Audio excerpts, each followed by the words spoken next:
Srilakshmi Rama cooperative society fake society అని వైఎస్ఆర్సీపీ నేత పోతిన మహేష్ సంచలన ఆరోపణలు చేశారు. ఫేక్ సొసైటీపై ప్రభుత్వం దర్యాప్తు చేసి రద్దు చేయాలన్నారు. 42 ఫ్లాట్ల యజమానులకు ప్రభుత్వం న్యాయం చేయాలన్నారు. ఫేక్ సొసైటీ అని వైఎస్ జగన్ చెప్పింది నిజమేనన్నారు. ఫౌండర్ మెంబర్స్ ను తొలగించి కొత్త సభ్యులను చూపించడానికి కారణం ఏంటని పోతిన మహేష్ ప్రశ్నించారు. సొసైటీ ఆడిటింగ్ పై ఐటీ విభాగం దృష్టి సారించాలన్నారు.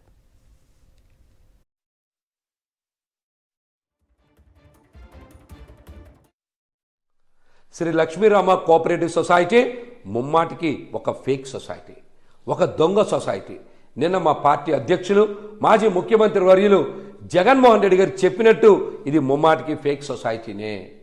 ఎందుకు ఈ మాట చెప్తా ఉన్నామంటే, ఈ సొసైటీని స్థాపించినటువంటి ఆదిశేషు గారు 1/1/2012 మరణించిన తరువాత వారి దగ్గర జీతానికి పనిచేసినటువంటి కొటికెలపూడి సజ్జనరాజు సహకారంతో, అతని దొంగ బుద్ధితో, అతని మోసపూరిత విధానంతో కొంతమంది వ్యక్తులు కొటికెలపూడి సజ్జనరాజు సహకారంతో ఈ సొసైటీకి సంబంధించినటువంటి పత్రాలని వారి ద్వారా తీసుకొని ఫౌండర్ మెంబర్స్ 67 మందిని తొలగించి కొత్తగా 52 మంది సభ్యుల్ని సజ్జనరాజు సహకారంతో చేర్చుకున్నారనేటువంటి మాట వాస్తవం.